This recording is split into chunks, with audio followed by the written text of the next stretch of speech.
Ricky Bottalico was a closer with the Philadelphia Phillies. He now does pre- and post-game for Comcast Sportsnet Philadelphia, and he joins us now to talk about just how important that is, Ricky, to know your role, to have an established spot. Is Benoit, is he right? Is he in the right yesterday with coming out and basically putting everybody on blast? What a question. I will tell you this much. It's much easier to pitch having some kind of an idea of what your role may be out in the bullpen. I've always said this is why closer by committee never works, because guys don't know when to get prepared. Guys don't know when to stretch. Guys don't know what, it's a knowledge thing. And Benoit's been around a long time, all right? So he's been in plenty of bullpens to try to figure things out. I look at this as it's a lot easier if you know your roles. It's a lot easier going into a game saying, all right, I got to be prepared for the 6th, 7th inning tonight. Let's get ready for that. And I don't completely disagree with him. What I do disagree with is coming out in the press and saying it. If you have a problem with your manager and pitching coach, you keep that in-house. It just, and especially after that disastrous outing he had, I don't know. I think if he said it before that, I think it would have been fine. But, coming into a game, you got to be ready to pitch, and obviously he was not prepared to pitch. That's what it sounded like. Yeah, and I know, we've talked a lot of times throughout this year, Ricky, about the closing situation, but on this particular team and on this particular roster, what do you do? I mean, how does he define roles when he doesn't really have a guy that he can count on? In either, I guess you could count on Neris if he was pitching in the 8th. He pitched much better. But how do you define roles when you don't have guys you can really count on? You have to have some sort of a plan. You have to have some kind of theory of what you want to do. Obviously, he's going into a game knowing who he wants to be the closer. That's my thought.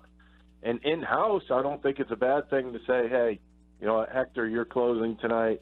Benoit, Nishek, Jolie, be ready to set up tonight. I don't see where the whole theory comes in where you don't know what's going on before the game starts. That's Pete's job. I mean, it's part of his job. And I'm not saying it's easy because, let's face it, everybody who he's thrown into that closer's role has, basically put the diapers on after they were done, and that's not good. You have to be able to have some kind of knowledge of what you're doing. I don't, like I said, I don't disagree with what Benoit says. He said it at a bad time, and he said it to the press. That's just uncalled for. Ricky Bottalico is with us. Ricky, what about Adubre Ramos? He's a young kid, a power arm. He had great minor league numbers. Would you be interested in seeing him close out games? You know what minor league numbers mean? Absolutely nothing. And I'm sorry to say that. That's like, being in a job that you were so good as an intern that you're supposed to be that much better at the big league level. It's you're not getting the full extent of what the big leagues is about in the minor leagues. Yes, you have to prove yourself down there to get there. But I look at Ramos and say, all right, he's a young guy. He's got a good arm. Okay, well, we've seen a lot of that. And we've also seen that it takes a lot more than just an arm to go and pitch in the closer's role for these guys. It's a thought process. This is something that Bob McClure's got to go over with these guys. He's got to instill in their minds that this is just another 3 outs. Go out there and get 3 outs. Pitch like you pitched in the 8th inning. It's no different. What is the difference? You're still going out there and pitching. And these guys cannot get that through their heads. And I don't necessarily say Benoit. I mean, he had one really bad game, and that's about it. I mean, he gave up a home run to Bryce Harper when he blew a save. Mm-hmm. A lot of people have done that. And I look at this whole situation, and I know where you're going is who would you put in the closer's role? They don't have a closer. It's as simple as that. I mean, I love how people are saying nobody's doing their job. Well, Nishek's doing a heck of a job, and nobody's noticing. But the only thing, and Pete brought this up yesterday, is, you know what, I got guys that can't go 2-3 days in a row. Yeah, these are all issues that somehow Pete's got to figure out. He's got to figure out who is stable, who's durable, who's not durable, who could I pitch, who can't I pitch. And quite frankly, I mean, 2 days in a row, it's like a new selling point. You know how the starting pitchers have pitch counts? It's like days in a row, 2 in a row, that's it, in the bullpen. That's the new I used to buzzword. go 4-5. Ricky Bottalico. So, Ricky, to Ramos's point, though, and I know you said minor league numbers don't mean anything, but you're looking at a guy who had 41 strikeouts and just 4 walks in the minor leagues, and now he's struggled with his control. How do you account for that?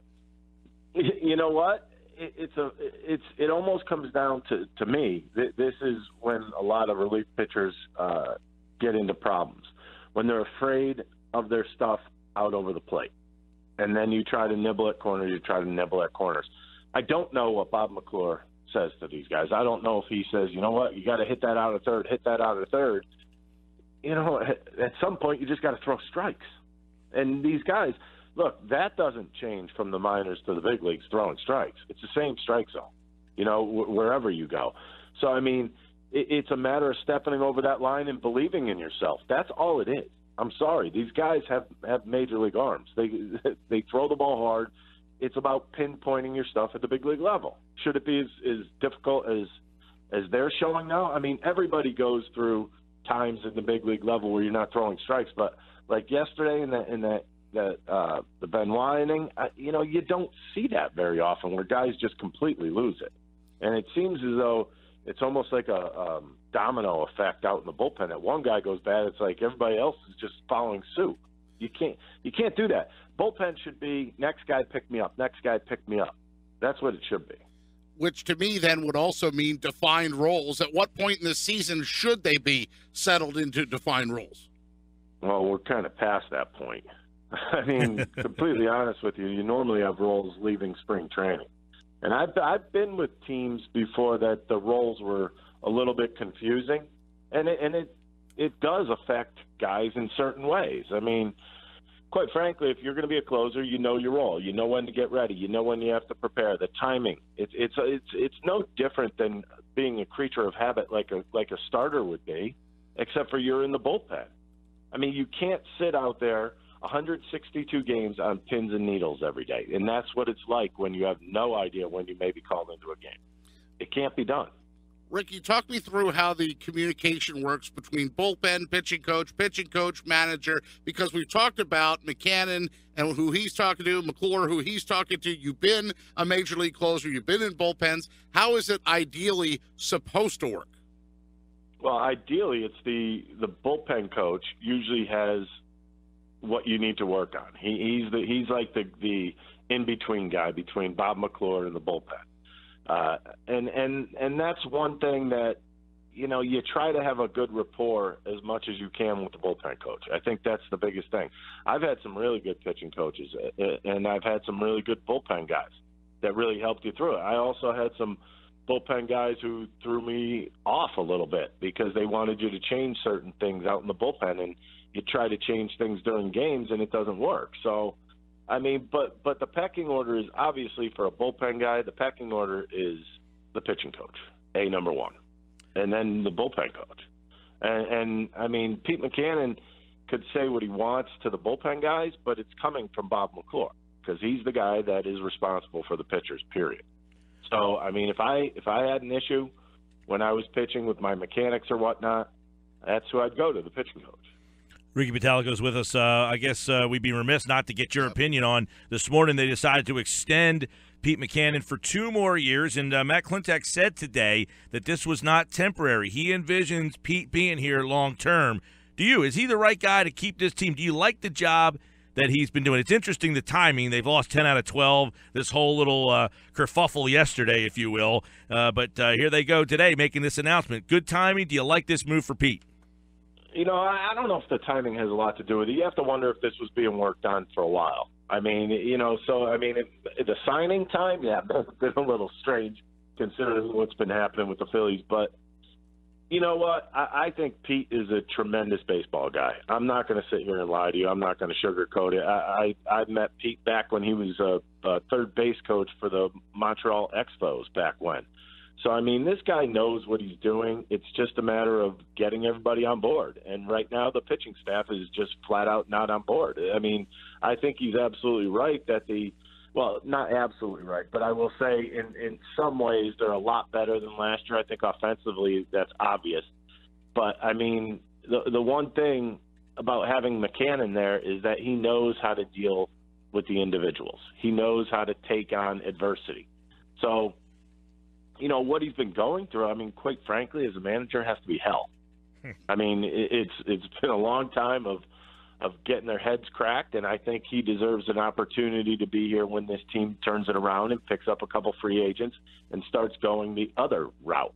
So, I mean, I just think that he's a good baseball guy, and his mindset's pretty good for a manager. So I think it's a good move by Clentac. All right. Really good stuff on that bullpen perspective very much from a guy who was in there, excelled, all-star appearances, and, of course, now Comcast Sportsnet pre- and post-game for the Phillies who have the day off. They've got their ALS event going on. He's a beloved analyst, Ricky Bottalico. That's right. Ricky Bo is here.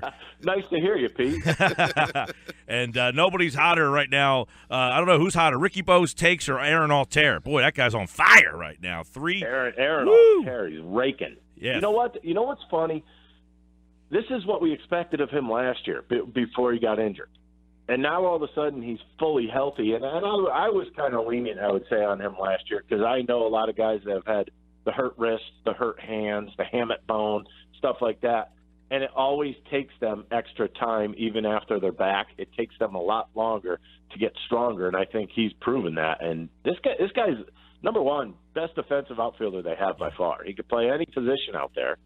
And number two, I mean, talk about patient and soft hands this year. Oh, he's a joy to watch.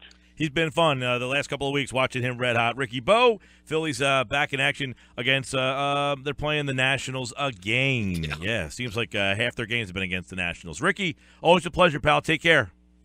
All right, thanks, guys. Have a good day.